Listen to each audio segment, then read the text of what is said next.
कर तू मुझे नवाजे तेरा कर्म है वरना तेरी रहमतों का बदला मेरी बंदगी नहीं। काशी टीवी देखने वाले सारे व्यूअर्स ने मेरे बलबीर कौर रंधावा वालों सत श्री अकाल सलाम नमस्ते दोस्तों लैके हाजिर हाँ हैल्थ टॉक शो जिदे विच असीं गलबात करते हैं साडी physical health mental health environmental health इहदे नाल नाल स्पिरिचुअल हैल्थ के बारे। सो इस टॉक शो दे विच असीं एक खास गैस्ट लैके आंदे जो हैल्थ टॉपिक ते गल करदे हैं ते अज दा साडा जिहड़ा मेन टॉपिक हैल्थ दा हैगा communication needs and boundaries. So communication and boundaries specially जदों ऑटिज्म बच्चे या एडल्ट होंदे उन्हां दे विच की कम्युनिकेशन बाउंड्रीज होंदियां या की नीड्स होंदियां उन्हां दी अज असीं उहदे बारे गलबात करांगे। तो ये मेरा साथ देंगे डॉक्टर शिल्पी जो कि साडे नाल मंथली शो करते हैं ऑटिज्म अवेयरनेस। सो अज इस खास मुद्दे ते असीं गलबात करांगे थोड़ी जी इन्हां कोलों इन्फॉर्मेशन लांगे कि कम्युनिकेशन की हुंदी है बाउंड्रीज की हुंदी है ते नीड्स की हुंदी है। सो तीनों नूं असीं लिया के तुहाडे सामने रखांगे ताकि जेकर तुहाडे बच्चों दे विच कोई भी कमी हैगी या तुसीं होर इन्फॉर्मेशन इहदे बारे जानना चाहते हो स्पैशली जदों तुहाडे बच्चे नूं ऑटिज्म है तो असीं किस तरीके दे नाल बच्चे दे नाल डील कर सकते हैं उन्हां दी नीड्स नूं कंप्लीट कर सकते हैं किद्दां उन्हां नूं अंडरस्टैंड कर सकते हैं कि जिहड़ा उन्हां दे विच बैरीयर हैगा कम्युनिकेशन दा।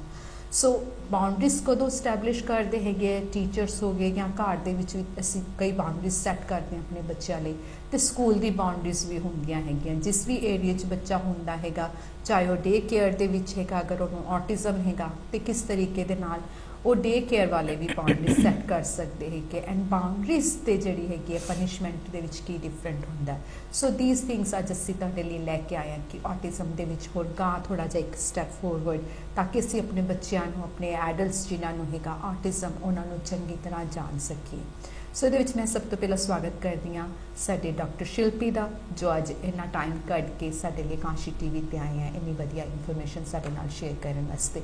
सो डॉक्टर शिल्पी आपका बहुत बहुत स्वागत है काशी टीवी पर। Thank you so much for coming.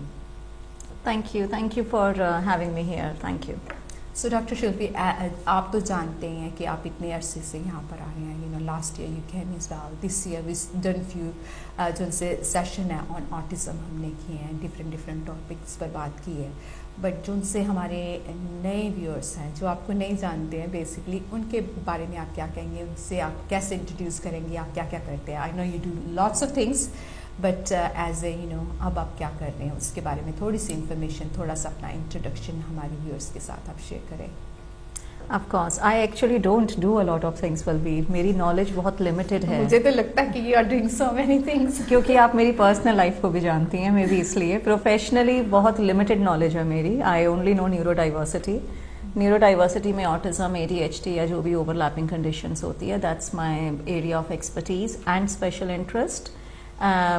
I have पहले मैं यूनिवर्सिटीज़ में मैंने PhD की थी ऑटिज्म में, so academic experience, I have written papers in it. So with in neurodiversity I do a lot of things.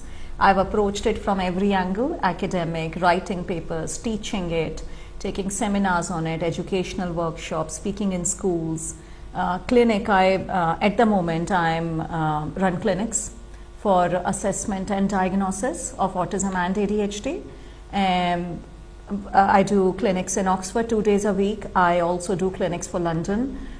So summer में मैंने in person clinic किए थे जहाँ मैं हॉस्पिटल में जाती थी। अभी विंटर्स में मैं रिमोट क्लिनिक कर रही हूँ लंदन के लिए 2 days a week. I also assess for Portland College 1 day a week and yeah, I have my own company. So yes, with the neurodiversity, I keep काफ़ी कुछ just keep myself busy. Yeah, which is nice to keep yourself busy, especially जिस area में आपको interest हो। And हमारे जो उनसे listeners हैं एंड व्यूअर्स हैं जो आपको बहुत पसंद करते हैं कि आप हमेशा कुछ ना कुछ खास लेकर आते हैं। तो आज हमारे लिए स्पेशल है कम्युनिकेशन नीड्स एंड बाउंड्रीज पर हम बातचीत करेंगे मेनली। सो सबसे पहले शिल्पी मैं ये जानना चाहूँगी कि बाउंड्रीज, कम्युनिकेशन, ये सब होता क्या है? नीड्स ऑफ बाउंड्रीज जिसे हम कहते हैं। So starting of with that. Of course, so needs जो होती हैं, नीड्स बहुत ही बेसिक चीज़ें होती हैं जो हमें सर्वाइवल के लिए चाहिए। सो आपकी नीड्स फिजिकल हो सकती हैं, like you need food to survive, you need water, you need a house, shelter, you need थोड़ी सी नीड्स। अगर हम ऑटिस्टिक, अब न्यूरोडाइवर्सिटी की बात करें तो न्यूरोडाइवर्सिटी में उनको नीड होती है सोशल नीड्स। एक्चुअली सबकी हो सकती हैं, sorry I am thinking out loud here. Social needs भी होती हैं, सोशल नीड्स होती हैं, we all want to feel loved, we all want to feel accepted, जैसे कहते हैं अपने चाहिए, जो हमें समझे, जो हमें प्यार करे, you know, family to go to, friends to meet and socialise, so social needs भी होती हैं। न्यूरो डाइवर्सिटी के रेल में थोड़ी सी और एडिशनल नीड्स हो जाती हैं, जैसे मूवमेंट ब्रेक्स, जैसे उनको अगर बैठा नहीं जाता, या सेंसरी नीड्स हो सकती हैं। तो नीड्स जो होती हैं are basic to our survival, like we will be uncomfortable, हम एग्जिस्ट नहीं कर सकते उनके बिना। कि मैं इस वक्त अगर मेरी कोई नीड फुलफिल्ड नहीं है, जैसे अगर मैं बहुत हंग्री हूँ या मैं बहुत कोल्ड हूँ, अगर आपका ये रूम नाइस एंड वार्म नहीं होता, या आपने मुझे अच्छे से अभी स्नैक्स नहीं खिलाए होते, so I might be hungry, I might be very cold and I won't be able to do this talk. या अगर मुझे स्टिल बैठने में प्रॉब्लम है या चेयर अनकंफर्टेबल है, सो ये सब नीड्स हो गई। बाउंड्रीज होती हैं which are rules, limits and expectations. So boundaries set a structure. Boundaries help us stay safe. जैसे आप एक कंट्री की बाउंड्री मान लीजिए, बॉर्डर, जैसे हम बॉर्डर कहते हैं, बॉर्डर गार्ड होते हैं, तो वो बाउंड्री हो गई। आपके घर की बाउंड्री होती है, आपके घर की वॉल होती है, that keeps you safe and it also keeps you within a specific area. So boundaries are rules and limits, expectations, जो कि दोनों साइड से हो सकती हैं। ओके, सो काफ़ी यू नो इट्स काफ़ी डीप में अगर जाए तो काफ़ी इन्फॉर्मेशन हमें नीड्स एंड बाउंड्रीज से मिल जाती है, but how you know needs and boundary can be balance. So इसमें कैसे हम जो उनसी नीड्स है बैलेंस कर सकते हैं बेसिकली, और ये इतनी ट्रिकी क्यों होती है स्कूल में? ओके, दैट्स बहुत बड़ा क्वेश्चन है ये, इसके काफी ब्रेक कर देते हैं इसको आधे में। सो फर्स्ट, हाँ sorry, go on. So firstly है ना, हम चाहते हैं कि नीड्स एंड बाउंड्री क्या है इसमें। तो नीड्स एंड बाउंड्रीज तो हमने देख लिया क्या होती है, अगर बैलेंस। हाँ, तो स्कूल सेटिंग में अगर हम नीड्स एंड बाउंड्रीज लें, so let's take example of boundaries first, क्योंकि वो आई थिंक थोड़ा सा न्यू टर्म होगा। नीड्स तो सबको पता है, needs term is very common to lay people as well. तो अगर हम बाउंड्रीज टर्म देखें, boundaries in a school setting, एक तो आप फिजिकल बाउंड्री ले लीजिए, वो भी इंपॉर्टेंट है क्योंकि काफी न्यूरो डाइवर्स बच्चे या जो बच्चे कोप नहीं कर रहे हैं, एंशियस हैं, भाग जाते हैं, फिजिकली भी भाग जाते हैं। सो स्कूल की बाउंड्री भी होती है फिजिकल बाउंड्री। फिर स्कूल की सोशल बाउंड्रीज होती हैं। सोशल बाउंड्रीज क्या होती हैं? ऐसे यूनिफॉर्म हो गई कि socially you have to dress appropriately, कि आपको एक पर्टिकुलर टाइप ऑफ यूनिफॉर्म पहननी है, that's a social expectation, social rule, social boundary. फिर सोशल बाउंड्री में और एग्जाम्पल्स आते हैं कि क्लास में बिहेवियर के एक तरीके हैं, जैसे अगर आप अपनी टीचर से मिलते हैं या तो यू नो बच्चों को एक तरीका होता है बिहेव करने का, you have to, so for example हमारे इंडिया में खड़े हो जाते थे, we had to stand if a teacher came in class. यहाँ पे कोई खड़ा नहीं होता, but there are different ways कि बच्चे चुप हो जाएंगे कि टीचर आ गई है क्लास में, so you have to calm down. फिर क्लास में पार्टिसिपेट करने के लिए आपको हैंड रेज करना पड़ता है, आपको टर्न्स लेनी पड़ती हैं, so those are social boundaries. फिर एकेडमिक बाउंड्रीज होती हैं। एकेडमिक बाउंड्रीज होती हैं कि क्लास में जो भी वर्क दिया जा रहा है, अगर अब मैथ्स लेसन है तो आपको वो अटेंड करना पड़ेगा, आपको सुनना पड़ेगा, आपको काम भी करना पड़ेगा, आपको होमवर्क करना पड़ेगा। तो वो सारी बाउंड्रीज एंड रूल्स हो गए। फिर मॉरल बिहेवियरल बाउंड्रीज होती हैं कि आप क्लास में बैड लैंग्वेज यूज नहीं कर सकते। Even if you are angry, you cannot just swear, you cannot just lash out, or you cannot just say, oh, I'm getting up tired, or what is this lesson, I don't like. You're not allowed to say that. You're allowed to behave yourself, control yourself. So these are boundaries. अब अगर आप needs पर आते हैं, so regular, regulated. So regular and regulated are the two terms I will like to use here. अगर regular and regulated लोग हैं, बच्चे हैं, तो वो इन बाउंड्रीज को एक्सेप्ट कर पाएंगे और उन्हीं बाउंड्रीज में फंक्शन कर पाएंगे। बट जहाँ पे स्पेशल नीड्स आ जाती हैं, जैसे ऑटिज्म हो गया, ADHD हो गया, न्यूरो डाइवर्सिटी हो गया, वहाँ पे ये बाउंड्रीज चैलेंज होती हैं। They try to challenge it. So should I continue? So for example physical boundary का मैंने आपको एग्जाम्पल वैसे ही दिया कि बच्चे भाग जाते हैं, फिजिकली वो अंदर रह नहीं सकते। Let's take example of a social boundary. Social boundaries बहुत तरीके से वायलेट होती हैं।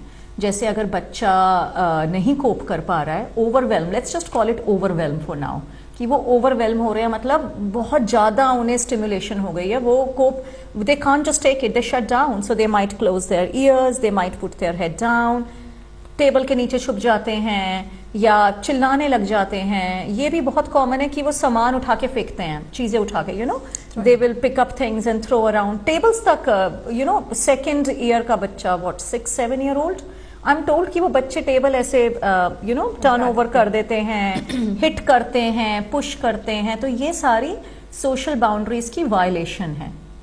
ओके, एंड एकेडमिक बाउंड्रीज की वायलेशन तब होगी जब बच्चा क्लास में बैठा है बट वो सुन नहीं पा रहा है। तो टीचर कह रही है कि आप अपने बुक में इस पेज पे ये क्वेश्चन कंप्लीट करो। वो बैठी है या बैठा है, वो बस they are just looking and they are not moving, or they are disturbing the other child, poking them, or just throwing something at them, writing chats, or just moving in chair, rocking back and forth. बहुत, तो ये academic boundary violate हुई। तो यहाँ पे need और boundary का imbalance हो गया। तो teachers इस behavior को कहेंगे कि they are being disruptive, they are being defiant। disruptive और defiant होता है कि वो बिहेव नहीं कर रहे हैं, वो गंदा बिहेव कर रहे हैं, वो सुनना नहीं चाहते, वो मुझे डिसरिस्पेक्ट करना चाहते हैं। सो टीचर्स को लगता है, स्पेशली टीनेजर्स में, हाई स्कूल में बहुत कॉमन है, हाई स्कूल में, कि बच्चे कहेंगे दिस टीचर हेट्स मी, और टीचर्स कहेंगे कि दिस बॉय और girl they try to wind me up, वो जान के मुझे तंग करते हैं। And I always say to both of them, do you really think a 14-year-old is going to bother with a 40-year-old? I mean, come on. Why will they do that? Why will a 14-year-old bother with an adult? Yeah, that's so true as well. So, and why will an adult, may it be a 30-year-old, 35-year-old, 40, 25-year-old, why will they bother with you? मतलब, that's not the case. It's the ये need और boundary का imbalance है वहाँ पर। तो जो behaviour defiance और डिसरप्शन जैसा लगता है वो लैक ऑफ कम्युनिकेशन है, कि नीड जो यहाँ पर है वो बच्चा कम्युनिकेट नहीं कर पा रहा है, और जो सामने से बाउंड्री है वो इम्पोज की जा रही है, वो बाउंड्री को थोड़ा सा अमेंड करना पड़ेगा जो वो कर नहीं पा रहे। So why it's so difficult कि एक्सप्रेस करना या हेल्प लेनी क्यों इतनी मुश्किल लगती है, स्पेशली जो उनसे ऑटिज्म बच्चे होते हैं, उनको क्यों इतना हार्ड लगता है एक्सप्रेस करना या दूसरों से हेल्प लेनी? ऑटिज्म में काफ़ी रीजंस होते हैं जिससे उन्हें डिफिकल्ट हो सकता है, but before going to that, Balbir, can I request you to just go through some examples we took today? Because I think it will be really good to understand how needs and boundaries can be in imbalance. So part 2 here, हमने script बनाई, थोड़ा सा organize होकर आए आज हम. We always organize. ठीक है, आप start करें. So आप अगर example, so need for example. अगर बच्चे को जैसे डिस्टर्ब हुआ है, बच्चा ओवरवेल्म्ड हो गया है एंड स्टार्ट हमिंग कर रहा है, साउंड्स बना रहा है जिसे हम कहते हैं, तो फिर क्या हाँ, so जैसे ये एक एग्जांपल हो गया कि एक नीड जैसे boundary violation and special need, कि बच्चा क्लास में कई बार सिंग करना शुरू कर देते हैं, बातें सेल्फ स्टिम्युलेटिंग, कि वो किसी और से बात नहीं कर रहे बट वो अपना बैठे बैठे स्टिम कर रहे हैं. Stimming is a term. So stimming is self soothing, कि वो सिंग कर रहे हैं, हम कर रहे हैं, बैक एंड फोर्थ रॉक कर रहे हैं, या वैसे ही अपनी फीट को टैप कर रहे हैं या हैंड्स टैप कर रहे हैं ऐसे. सो वो एक ओवरवेल्म है कि वो बिल्कुल उन्हें समझ नहीं आ रहा क्लास में क्या हो रहा है, वो अपने आप को डिस्ट्रैक्ट कर रहे हैं. वो अपना सेल्फ सूदिंग है कि वो खुद को लोरी सुना रहे हैं, इन अ वे खुद को गाने सुना रहे हैं, या फिजिकली जैसे ना झूला झूलते हैं, जैसे हिली जाना है, हाँ, करी जाना है, या टैपिंग करनी. हाँ, तो ये अपने आप को सेल्फ सूदिंग है. टीचर को क्या लगेगा कि मुझे रिजेक्ट कर रहे हैं, ये बदतमीजी कर रहे हैं. तो इस केस में टू फाइंड दैट बैलेंस, जो आपका ओरिजिनल क्वेश्चन था कि नीड्स और बाउंड्रीज का बैलेंस कैसे ढूंढें, तो इस केस में to find the balance again what a teacher can do is, instead of shouting at the child, सबके सामने शाउट करने से बेटर उस बच्चे को 5 मिनट ब्रेक दें. अब ब्रेक मैं मानती हूँ हर क्लास में देना पॉसिबल नहीं होगा, you need a teaching assistant और समवन, बट अगर पॉसिबल हो, आइडियली उस एनवायरनमेंट में अगर आप बच्चे को सबके सामने क्वेश्चन करेंगे, उसको ऑन द स्पॉट रखेंगे कि why you behaving like this, stop moving, stop humming, वो बिल्कुल या तो शट डाउन कर जाएगा या वो और ज्यादा करेगा. सो क्योंकि वो और सूद करेगा फिर अपने आप को, उसको और, क्योंकि आपने उसे और कॉन्शियस कर दिया. तो उस केस में 5 minute break is what we suggest. या तो आप उसे कोई सेफ कॉर्नर दे दो, छोटे क्लासरूम्स में हम कहते हैं टेंट रख लो कॉर्नर में. So anyone who feels a bit overwhelmed can go there as a safe space कि आप टेंट में जाके थोड़ी देर काम हो जाओ। अगर क्लास के बाहर जाना पॉसिबल है, क्योंकि बच्चे को आप छोड़ नहीं सकते ना बाहर ऐसे, अगर कोई टीए है जो बच्चे को बाहर ले जा सकता है, या सो दैट इज आइडियल कि आप बाहर 5 मिनट के लिए ले जाओ, तो बच्चा एक बार काम होके वापस आ जाएगा। So another example next example जो समझ चाहूँगी कि अगर बच्चा स्ट्रगल कर रहा है टेंशन के लिए, बार बार अपनी सीट से उठ कर जा रहा है, तो उसमें क्या करना चाहिए? तो टीचर है या क्लासरूम असिस्टेंट उनके साथ डील कर रहे हैं तो उस केस में मोस्ट लाइकली या तो उनकी चेयर बहुत अनकंफर्टेबल है, जो वो चेयर पे बैठ नहीं पा रहे हैं, या उनको मूवमेंट ब्रेक चाहिए। सेंसरी भी हो सकता है और ADHD रिलेटेड भी हो सकता है। तो उस केस में अगर आप आइडियली होता है मूवमेंट ब्रेक, वी से मूवमेंट ब्रेक या ब्रेन ब्रेक, जो कि डायग्नोसिस के बाद उनका राइट बन जाती है। तो उसमें क्या होता है, या तो आप एक कार्ड दे देते हैं बच्चे को, एक standard card, they just show it up when they want to leave the class and they have a dedicated area, कि या तो कोई टीए, छोटा बच्चा है तो कोई टीए उनका हाथ पकड़ के ले जाएगा सेफ एरिया में जहाँ पे सेंसरी टॉयज हैं या क्वाइट रूम है, या अगर वो थोड़ा सा बड़ा बच्चा है, ईयर 5 ईयर 6, तो वो खुद चले जाते हैं। तो अगर वो पॉसिबल नहीं है तो आई विल सजेस्ट कि बच्चे को क्लास में ड्यूटीज दे दीजिए। फॉर एग्जाम्पल आप उन्हें कहिए कि आप हैंडआउट्स बांटो, आप उठ के सबका चेक कर आओ, सबको पेंसिल दे आओ एक एक, या आप आके मेरी हेल्प कर दो, आप बोर्ड पे आके लिख दो। तो उससे सोशली एक्सेप्टेबल उनको मूवमेंट ब्रेक मिल गई। तो इट्स मोस्ट लाइकली अगर वो नहीं अटेंड कर पा रहे हैं या लगातार मूव कर रहे हैं, अपनी चेयर से उठ रहे हैं, उनको मूवमेंट ब्रेक चाहिए। तो वो नीड और boundary is stay seated, need is I can't stay seated, so the balance is give them that break, movement break. So next पर चलते हैं, इमोशनल एक्सप्रेशन लाइक शाउटिंग और गेटिंग अपसेट। जब बच्चे एक्सप्रेस नहीं कर पाते अपने इमोशन और जस्ट शाउटिंग करते हैं या गेटिंग कुछ ना कुछ ऐसी हरकतें करते, तो उस टाइम पर क्या करना चाहिए? सो उस केस में बाउंड्री है कि you have to behave in class. So that's the boundary, that's a social boundary, behaviour boundary, कि आप क्लास में शाउट नहीं कर सकते हैं, आप क्लास में अपसेट नहीं हो सकते हैं, लैश आउट नहीं कर सकते हैं। नीड यहाँ पे ये है कि बच्चे का ओवरवेल्म हो गया। Now imagine, let me give this cup example, okay? So there is a cup, okay? And cup को आप सोचो, सुबह बच्चे का कप एम्प्टी है, and cup means their mental health, their ability to focus, their ability to stay calm. सुबह उनका cup empty है, ओके? ड्यूरिंग द डे अब उस पर टैप्स, आप इमेजिन करो, there are taps filling this cup. एक टैप हो गया social demands. Socially it can be very demanding for an autistic person, definitely, जिसके फ्रेंड्स नहीं है, जिसको सोशलाइज करना नहीं आता, उसे बात करनी नहीं आती, बच्चे उसे टीज कर रहे हैं, बुली कर रहे हैं, they feel out of place. एक सेंसरी टैप हो गया, सेंसरी में हो गया उनको noises, smells, light, everything is bothering them, people sitting too close to them. Third tap हो गया एकेडेमिक टैप, एकेडेमिक प्रेशर्स, उनसे 5 मिनट से ज़्यादा वो फोकस नहीं कर सकते, मल्टीपल इंस्ट्रक्शंस नहीं ले सकते। तो ये टैप्स धीरे, और फोर्थ फिजिकल टैप लगा लो, फिजिकली टायर्ड हो जाते हैं, रात को सोए नहीं थे, काफी बच्चे रात को नहीं सोते, सुबह उठ के आ गए, तो वो टैप्स धीरे धीरे ड्यूरिंग द डे से फिल करते रहेंगे। अब काफी बच्चे होते हैं जो स्कूल में मास्क करते हैं, वो अपना पूरा मग भर लेते हैं स्कूल में, they mask in school, somehow they manage, और घर आते ही उनका मग फुल है, a single drop makes them spill, तो वो घर आते ही बहुत लैश आउट करते हैं। इन स्कूल कुछ बच्चों का स्कूल में ही हो जाता है, तो वो इट्स एन एग्जाम्पल कि उनका मग फुल हो गया है। So you are only seeing the tip of the iceberg, नीचे आइसबर्ग नजर नहीं आ रहा टीचर को। तो उस मोमेंट में जब बच्चा क्लास में बहुत डिसरेगुलेट कर रहा है, शाउट कर रहा है, लैश आउट कर रहा है या अपसेट हो रहा है, teacher needs to first of all acknowledge the need, कि ठीक है नीड है यहाँ पे, you have to say I understand, just 2 words from a teacher. और हाथ मत रखना, I know way of comforting, सबसे पहले हम we touch the person and comfort them, so don't do that because autistic people don't like to be touched. So, but just going close enough to them, not too close, and saying, I understand it's a tough day. Are you getting tired? Me too. I'm also feeling tired. But then you communicate the boundary. See, we can't behave like that in class because बाकी बच्चे भी upset हो जाएंगे फिर. So, आपने communicate की वो boundary and then you say, what should we do now? Do you want to go out? Do you want to put your head down? Or will you like a sip of water from your bottle? You can go and get a sip of water. So, आपने उसे choice भी दे दी, आपने उसकी need acknowledge की, validate की, that what you are feeling is right, me too. Socially उसको acceptance दी, fourth उसको चॉइस दी कि आप क्या करना चाहोगे, so they got a feeling of control.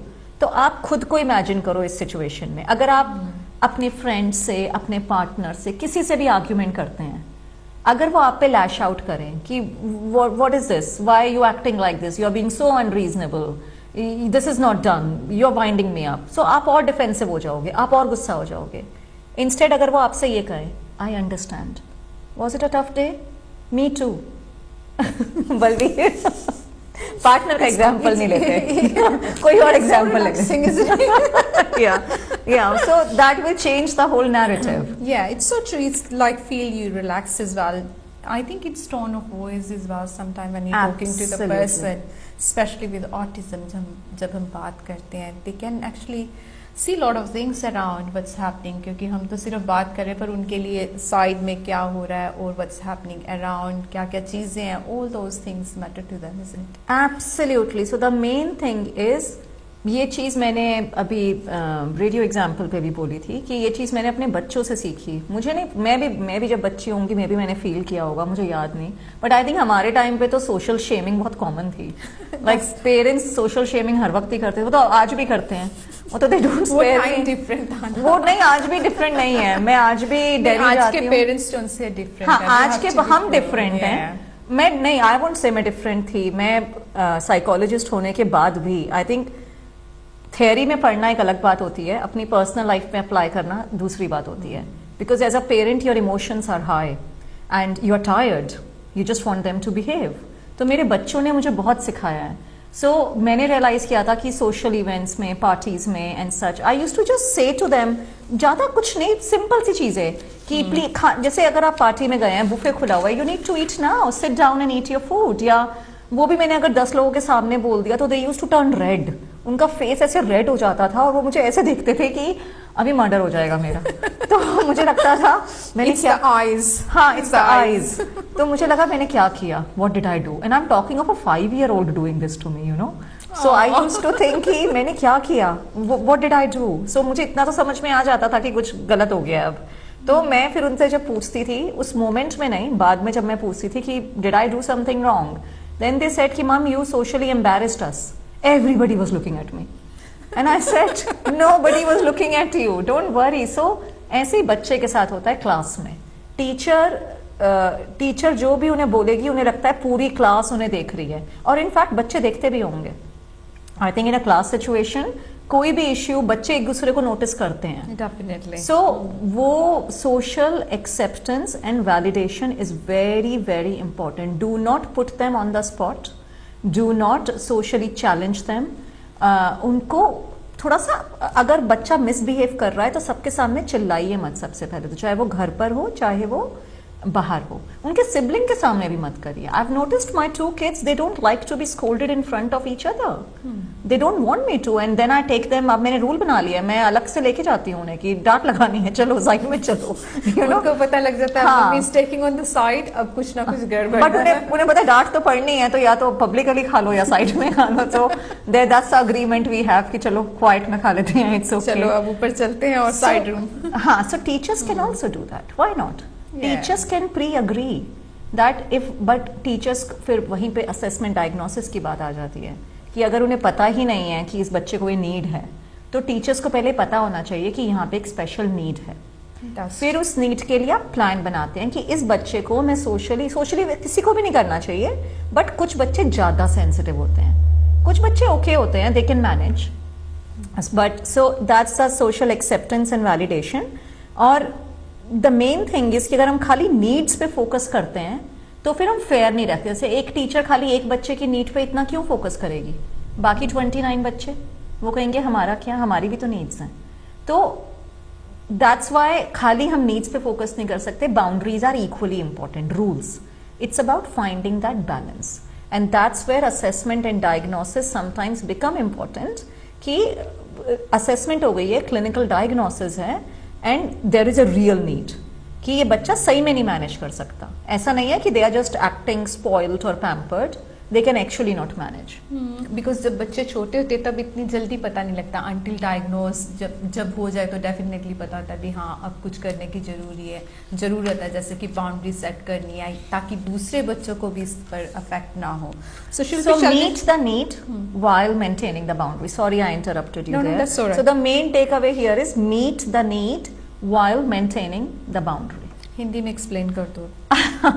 So need जो ज़रूरत है बच्चे की उसको आप पूरा कीजिए, बट विद इन बाउंड्रीज. ऐसा ना हो कि बच्चे को अपनी हर ज़रूरत पूरी करने की आदत पड़ जाए, कि आप उसकी हर ज़रूरत ही पूरी करते जा रहे हैं.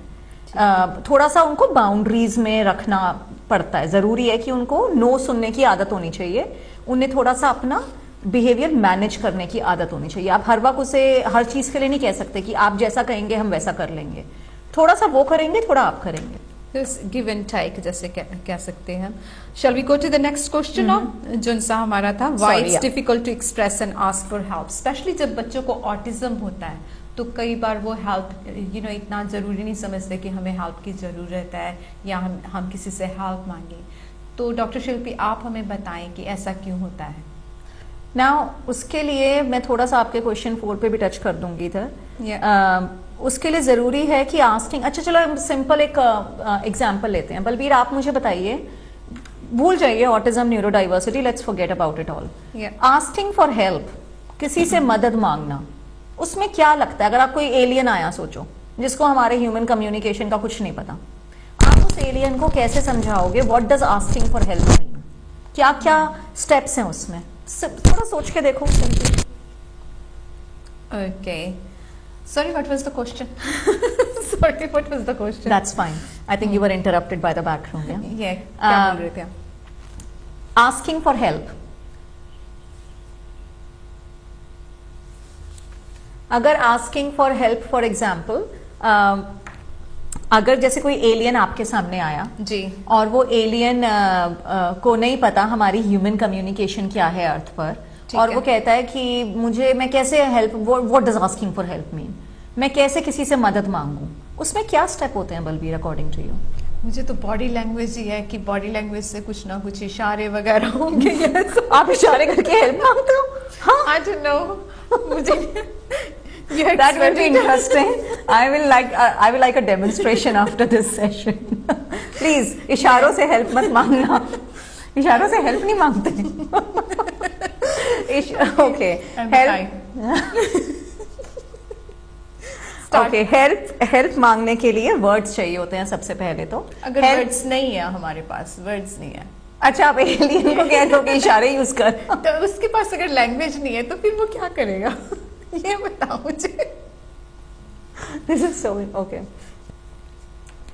या इशारे, चलो ठीक है, आपके इशारे वाली बात भी ले ली. ठीक है, साइन लैंग्वेज जैसे कह चलो सकते हैं. ठीक है, मान गए. Okay, good. I like that. That's a fair point because I gave you an alien example. ये एक बलबीर ने एक बहुत अच्छी डेमोन्स्ट्रेशन दी है लिटरल थिंकिंग की, जो मैं अभी बताऊंगी. But you have a fair point. I take it on board. So asking for help के लिए सबसे पहले तो ये पता होना चाहिए कि आपको चाहिए क्या. आपको पहले अपनी नीड आइडेंटिफाई करनी पड़ेगी कि जैसे once again I will take example कि बच्चे भी होते हैं कई बार, हम सब as parents we know, as humans we know, हमने अपने पेरेंट्स को भी ऐसे देखा था कि वो शाम को आए मूडी होकर, और they are just moody and they are just irritated, and you ask them क्या पानी दूं, खाना दूं, क्या चाहिए, एंड दे डोंट नो. मेरे बच्चों के साथ भी होता है. They come home and they are so irritated, they are throwing around their bag and jacket and they are like so, and I'm like what happened, and they don't know, they are just like I'm just tired. मेरे साथ भी होता है, मैं बहुत Moody हो जाती हूँ, I don't know why, I'm just snapping at everything, irritate हो रही हूँ छोटी बातों पे. तो उस टाइम पे मुझे नहीं पता कि मुझे क्या चाहिए, तो मैं हेल्प कैसे मांगू जो मेरे आसपास लोग हेल्प ऑफर भी करना चाह रहे हैं. I don't know what I need. So help मांगने के लिए पहले आपको खुद पता होना चाहिए कि आपको चाहिए क्या. सो आइडेंटिफाइंग द नीड. और वो नीड कैसे पता चलेगी? जब आप अपने इमोशन से टच में होंगे. तो 5 सेंसेस तो हमें पता है क्या होती हैं, site, sound, smell, hearing, touch. 6th sense होती है हमारी इंटेरोसेप्शन. इंटेरोसेप्शन होती है अपने इमोशंस को समझना, being in touch with your own emotions. Interoception जो है ऑटिस्टिक लोगों में स्पेशली इम्पेयर्ड होती है, उन्हें अपने इमोशन समझ नहीं आते। अब जो मैंने एग्जाम्पल दिया कि हम मूडी हो जाते हैं, वो कभी कभी होता है। आई एम होपिंग अगर आपके साथ हर वक्त ही होता है, दिन में 4-5 बार हो रहा है, that is not normal. Usually a person towards the end of the day may act Moody, कि डे के एंड पे जब आप बहुत टायर्ड हो तो आपको अलाउड होता है 30 मिनट की विंडो। मेरे घर में तो ऐसे ही है कि भाई अगर कोई पूरा दिन पढ़कर आया स्कूल में या वर्क करके आए हैं तो 30 मिनट्स अलाउड है, उसके बाद अलाउड नहीं है। 30 मिनट्स तक आप मूडी एक्ट कर सकते हो, उसके बाद you need to tell us कि आपको चाहिए क्या, what do you need to calm down now.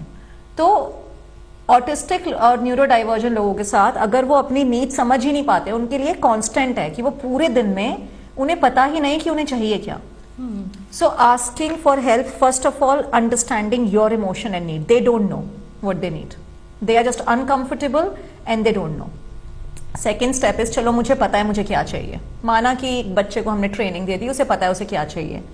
Second is to organise your thoughts together. हमारा एक मेटाकॉग्निशन, अनदर टर्म मेटाकॉग्निशन होता है हमारे ब्रेन के अंदर जो प्रोसेस हो रहा है जी, काफी हम लोगों के लिए ऑटोमेटिक होता है, हम रियलाइज भी नहीं करते कि हो रहा है, बट वो मेटाकॉग्निशन है कि आपकी नीड है, आपने सोचा मुझे ये चाहिए, और you know we might say okay I am tired, should I take a cup of tea, coffee, खाना खाऊं, टीवी देखूं, रिलैक्स करूं, बाथ में जाऊं, क्या करूं।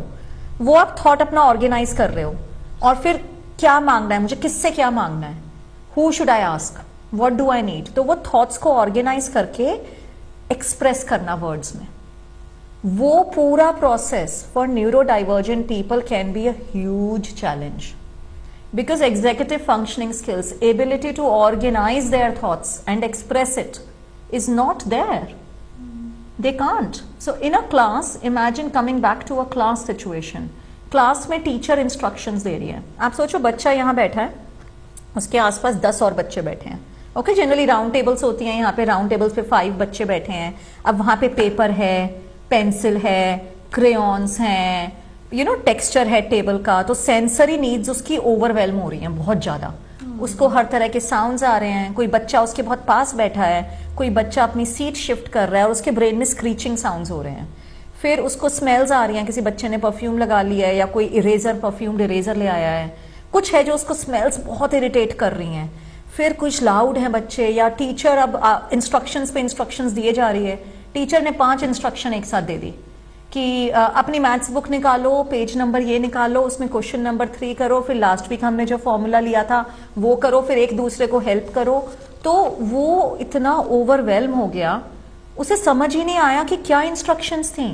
अब वो जब तक वो समझेगा इंस्ट्रक्शंस को, अपने ब्रेन में वो प्रोसेस कर रहा है। अब जैसे वीडियो होती है, हम कई बार उसे स्लो कर देते हैं ना, कि स्लो मोशन में वीडियोस बनती हैं, हम करते हैं ना स्लो मोशन की वीडियोस। आप वो सोचो कि उनके माइंड में पूरा जो सिनेरियो है स्लो मोशन में चल रहा है, तो बाकी क्लास उसको रेगुलर मोशन में देख रही है, न्यूरो डाइवर्जेंट बच्चा जो है वो उसे स्लो मोशन में देख रहा है। एंड एडल्ट्स भी हो सकते हैं, it could be an adult. तो अब वो जब तक वो कैचअप कर रहा है, बच्चों ने तो स्टार्ट भी कर दिया, वो 5th स्टेप पे पहुंच गए हैं, वो अभी 1st स्टेप पर ही है। तो अब वो कैसे पूछेगा जब तक उसने अपनी नीड आइडेंटिफाई की। So now he knows, okay मुझे समझ ही नहीं आया था 1st स्टेप क्या था, बट बच्चे 5th स्टेप पे पहुंच गए हैं।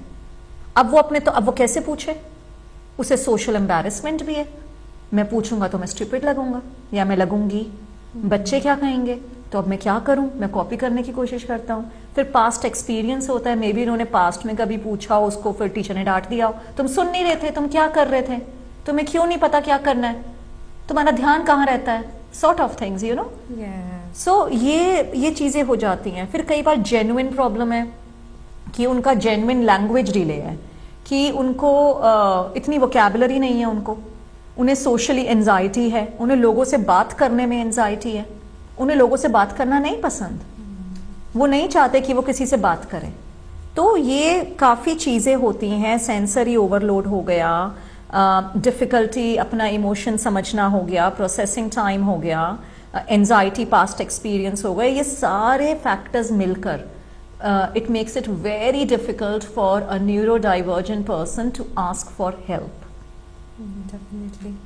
So जैसे शिल्पी जी ने बताया, डॉक्टर शिल्पी ने बताया कि जो उनका कम्युनिकेशन है, जब बच्चे एक्सप्रेस नहीं कर पाते तो उनकी वजह से जो मेल्ट डाउन हो गया या शट डाउन जब बच्चे हो जाते हैं तो ये कारण होते हैं कम्युनिकेशन, जब अच्छी तरह से वो अपने आप को एक्सप्रेस नहीं कर पाते, अपने आप को एक्सप्लेन नहीं कर पाते, ये सारी जो उनसे साइन देखने में आते हैं। चाहे वो होता है कि रिफ्यूजिंग टू डू वर्क, चाहे वो स्कूल का काम हो, जैसे शिल्पी ने बताया कि जब घर आते एकदम कुछ उनसे एकदम they want to refuse to do everything. वो रीज़न यही होता है कि स्कूल में सारा दिन वो जब स्कूल में बैठे होते हैं, काम कर रहे होते हैं, ओवरलोड जो उनकी सराउंडिंग में होती है, सेंसरी जो उनसे अराउंड हो रही होती है, बच्चे आ रहे होते हैं, जा रहे होते हैं, डिफरेंट टाइमिंग होता है, टीचर्स चेंज हो रहे हैं, सिलेबस जो उनसे वो चेंज हो रहे हैं, there is lot of changing happening. And specially जिन बच्चों को ऑटिज़म होता है उनके लिए बहुत डिफ़िकल्ट हो जाता है ये सारा ओवरलोड सेंसरी का करना। तो इस वजह से जब वो घर में आते हैं कई बार they are refusing to do work, and जो सा उनका बिहेवियर जो ज़्यादा वो भी काफ़ी डिफरेंट होता है, क्योंकि वहाँ पर जैसे शिल्पी ने बताया कि मास्क पहन लेते हैं काफ़ी अरसे तक, जब मास्क ओल्ड डे उन्होंने पहना होता है, घर आकर उनका जो सा मास्क होता है एक दो बातों में ही उतर जाता है। तो इस वजह से उनका जो सा बिहेवियर होता है वो काफ़ी डिफरेंट हो जाता है, और हम सोचते हैं कि हमने तो कुछ कहा नहीं बच्चे को, सडनली ये क्या हो गया। तो ये रीज़न होता है कि काफ़ी देर तक उन्होंने जो सा मास्क डाला होता है उसकी वजह से ये सब हो रहा होता है। एंड विद्रो या क्वाइटनेस भी इसीलिए होता है कि हम सोचते हैं कि बच्चा एकदम क्वाइट हो गया या हमारे साथ बातचीत नहीं कर रहा, उसका भी यही रीज़न होता है कि बच्चे ने काफ़ी अरसे तक जो सा उसका जो सा बैरियर को कंट्रोल में किया होता है, अपने आप को कंट्रोल में कर कर रखा होता है, अब उसकी बर्दाश्त से बाहर हो जाता है। तो दैट्स द टाइम जो सा मेल्ट डाउन हो जाए, या हम कहते हैं कि गुस्से में आ गया, ये सारी चीज़ें जो उनसे होती हैं तब पूरी होती हैं। एंड अब नेक्स्ट पर चले। आई जस्ट वांट टू से वन थिंग हियर। तो जब भी आपको लगता है कि बैड बिहेवियर है, चाहे वो बच्चे का है चाहे वो एडल्ट का है, वो बैड बिहेवियर को मैलिस मत समझिए। Don't think कि person is trying to hurt you, unless a person is actually trying to hurt you. That could be the case. But if it's your loved one, if it's someone you know आपके friend circle में है, आपकी family में है, person you share a relationship with, तो वो अगर lash out कर रहे हैं, act out कर रहे हैं या कुछ hurtful कह रहे हैं, तो वो उनकी it's a way to communicate कि some of my needs are not met. I'm upset. I'm expecting something from you and you are not giving me that. So bad behavior is generally communication of unmet needs कि मैं तुमसे कुछ चाहती, चाहे वो बच्चा teacher से कह रहा हो, चाहे वो बच्चा पेरेंट से कह रहा हो, या दो एडल्ट्स आपस में कह रहे हो कि मैं अनकंफर्टेबल हूं, मेरी कोई नीड है, मेरी कोई ज़रूरत है जो तुम पूरे कर सकते हो बट तुम नहीं कर रहे हो। So it's not bad behavior, it's communication of unmet need. सो वो कम्युनिकेशन पर बात आ जाती है कि कम्युनिकेशन की वजह से होता है। सो नेक्स्ट शिल्पी जो सी फिर हम वही बात करते हैं कि व्हाट आर द कम्युनिकेशन जो सी डिफ़िकल्टी है वो क्या क्या होती हैं, उसके बारे में हम बात करते हैं कि स्पेशली जब हम ऑटिज़म की तरफ देखते हैं, communication and needs and boundaries जो सी है। सो मेन कम्युनिकेशन डिफ़िकल्टी जो आपके देखने में आई है वो हमें बताएं। सो कम्युनिकेशन में इसमें मैं थोड़ा सा डिस्टिंक्शन करना चाहूँगी लैंग्वेज और कम्युनिकेशन में। Now autism is a social communication disorder. So इसमें दो टर्म्स हैं, एक है लैंग्वेज। लैंग्वेज होता है वर्ड्स, ग्रामर, सेंटेंस स्ट्रक्चर। तो मैं जो अभी बोल रही हूँ वो लैंग्वेज है। अब अगर मैं इस वक्त वीडियो पे नहीं होती, मैं अगर खाली ऑडियो कर रही होती, जैसे हमने रेडियो किया, तो उसमें आप जैसे अभी मैं you can see I am leaning forward, so when I am not talking I lean back, I become relaxed because I'm not talking. That's a body language sign that look, mic over to Balbir, she's talking now. When I'm talking, I lean forward, I look at you or at Balbir. When I'm not talking, I look down. So my eye contact, my body language of leaning forward towards you, towards the camera, my facial expressions. I look a bit serious because I'm talking of a serious topic. But when I talk to Balbir, or if we are cracking, yeah, we smile because she's a friend and a very old colleague now for me. So ये सब social communication हो गया। तो जो मेरे words हैं वो language है, और जो मेरी social aspect है वो जो मेरे facial expression, eye contact, even the tone, the way I talk, there is a modulation. अब जैसे एग्जाम्पल लेते हैं बलबीर, बच्चे का एग्जाम्पल ले लेते हैं क्लासरूम का या घर का, कि बच्चे को ये कहना कि आप खाना खाओ, फ्रूट खाओ अपना। अब आप बताओ कि can you say that in 2-3 different tones for me, to suggest कि कैसे हमारी टोन डिफरेंट इमोशन कन्वे करती है। अगर बच्चे को ये कहना है कि आप अपना फ्रूट खाओ, इन हिंदी और इंग्लिश और पंजाबी, आप आपके जैसे भी ऑडियंस है उनके हिसाब से, आई मीन अगर सॉफ्टली कहेंगे तो अपना फ्रूट खा लो, अपना फ्रूट खाओ, you know, you have to eat your fruit. या सो आपने देखा आपकी टोन के साथ आपके फेशियल एक्सप्रेशन भी चेंज किए। डेफिनेटली आपने जैसे अपनी टोन टर्न की, आपका फेशियल एक्सप्रेशन टर्न हो गया। तो आपके ब्रेन ने, हाँ, आपकी ब्रेन ने ऑटोमेटिक सिग्नल लिया कि ओ टोन टर्न हो रही है, मुझे फेशियल एक्सप्रेशन चेंज करना है। In case of autistic people brain वो कोऑर्डिनेशन नहीं कर पाता। नो मैटर वो हैप्पी चीज बोल रहे हैं, सैड चीज बोल रहे हैं या एंग्री चीज बोल रहे हैं, उनका एक्सप्रेशन एक रहता है। अभी मेरी कल की ही क्लाइंट, कल मैंने I assessed 19-20 year old and she was laughing, बहुत हंस रही थी। और उसने मुझे कहा कि वो शुरू में ही हंस रही थी बहुत, वो कैमरा पे, and she was like and I because I am the clinician, I understood it's a nervous laugh, she was very nervous. And then I asked her, I said, are you feeling okay, is there anything I can do to make you comfortable? She said, no, don't mind, I just laugh, I can't help it, I just laugh. And I said, that's okay, I understand, that's मेरे लिए तो अच्छी observation है, it's a good clinical observation. फिर उसने मुझे बाद में बताया, कोई मुझे कहेगा कि मेरी कैट की डेथ हो गई है तो मैं हंस पड़ती हूँ, हाँ हाँ हाँ।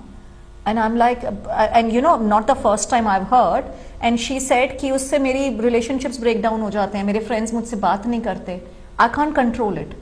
मैं जब भी unsure होती हूँ, वो क्यों हंसती है इस बात पे, क्योंकि उसको एंजाइटी हो रही है, उसे पता नहीं कि अगर किसी की कैट की डेथ हो गई है तो मैं क्या बोलूं, व्हाट शुड आई से नाउ। तो वो इसलिए हंस रही है क्योंकि उसको एंजाइटी हो रही है, तो उसका ब्रेन गलत सिग्नल दे रहा है, उसका ब्रेन इमोशन और फेशियल एक्सप्रेशन को कनेक्ट नहीं कर पा रहा है, देयर इज अ मिसमैच। ऐसे ही अगर कोई गिरता है, वो कहती है कोई गिरता है तो मैं हंसती हूँ, तो वो तो बहुत ही बड़ा रेड फ्लैग है, यू नो। वो तो वो कहती है आई डोंट मीन टू, मेरा ये हंसी निकल जाती है मुझे, मेरी ऐसे ही होती है। ऐसे ही कुछ बच्चे होते हैं पूरा टाइम ऐसे स्माइल करते रहते हैं। अब आप इमेजिन करो टीचर टॉपिक पढ़ा रही है और अगर वो टीनेजर है, सोचो 15-16 year old and a young professor. बहुत केसेस आते हैं हमारे पास ऐसे, टीचर टेक्स ऑफेंस, या कोई ओल्ड प्रोफेसर भी हो, छोटा बच्चा भी हो, तो वो बच्चे बैठ के बस ग्रिन ही करे जा रहे हैं, they have this grin like a pasted smile on their face. Teacher will take an offence, teacher will think कि आप हंस क्यों रहे हो, मैं आपको सीरियस टॉपिक पढ़ा रही हूँ। हिस्ट्री तो हो सकता है, हिस्ट्री में वो वॉर का टॉपिक पढ़ा रहे हो और वो बच्चे के फेस पे वो they can't help it, it's a standard expression, और they maintain a very sad face like somebody is saying look I got engaged, my boyfriend proposed to me, and और वो okay, so that's not cool. So ये एक language, हाँ, तो mismatch between facial expressions and what they are saying. Similarly tone of voice, उनकी tone of voice भी वो very नहीं कर पाते, उनकी एक ही टोन रहती है। जैसे आपने टोन्स के एग्जाम्पल दिए थे, वो टोन वेरी नहीं कर पाते। सो उससे क्या होता है, मिसअंडरस्टैंडिंग्स होती हैं, और मिसअंडरस्टैंडिंग से कहीं ज्यादा डैमेजिंग होता है कि लोग उनमें इंटरेस्ट लूज कर देते हैं। काफी ऑटिस्टिक पीपल ये कहते हैं कि people stop talking to me for no reason, I don't know why, because वो कंफ्यूज हो जाते हैं, उन्हें समझ ही नहीं आ रहा कि हो क्या रहा है यहाँ पर, यू नो। जब वो आप कम्युनिकेट कैसे करोगे, you are not going to enjoy that. तो ऑटिस्टिक लोग फिर क्या करते हैं, वो कॉपी करते हैं एक दूसरे को, तो वो अपने फेशियल एक्सप्रेशंस मिरर में प्रैक्टिस करेंगे, या अगर सब हंस रहे हैं तो हम भी हंस देंगे, सब सैड हो रहे हैं हम भी सैड हो जाएंगे। So it's masking again, masking by copying others facial expressions, दूसरों का। फिर आई कॉन्टैक्ट, कम्युनिकेशन डिफिकल्टी जो आप कह रही थी, तो eye contact is another communication difficulty, वो आई कॉन्टैक्ट नहीं बना पाते। सो शिल्पी, मैं थोड़ा सा हम जल्दी करेंगे because we got 5 minutes left, and इसमें कुछ और कवर करना है आपने जो हमने अब बात की है। इसमें कवर करने को और बहुत कुछ हो सकता है, but I know you want to take us through a case study, और should I just complete this topic? हाँ, अपना पार्ट 6 हम थोड़ा सा कंप्लीट कर देते हैं, तो उसके बाद फिर हम sure some time on. So parents के लिए एडवाइस और स्कूल में वो क्या कर सकते हैं, थोड़ी सी इस पर बात करके फिर will do a case study, ठीक है? सो एडवाइस ये होगी कि सबसे पहले तो clear and consistent communication clear and consistent means कि आप उन्हें बहुत ही क्लियर बताइए। आप जैसे अगर टीचर ही कहेगी कि अच्छे से काम कर दो, अब अच्छे से काम क्या होता है, दे डोंट नो। अच्छे से काम तो बहुत ही तो आप उन्हें क्लियरली कहो कि मुझे नीट हैंड राइटिंग चाहिए। और नीट हैंड राइटिंग क्या होती है?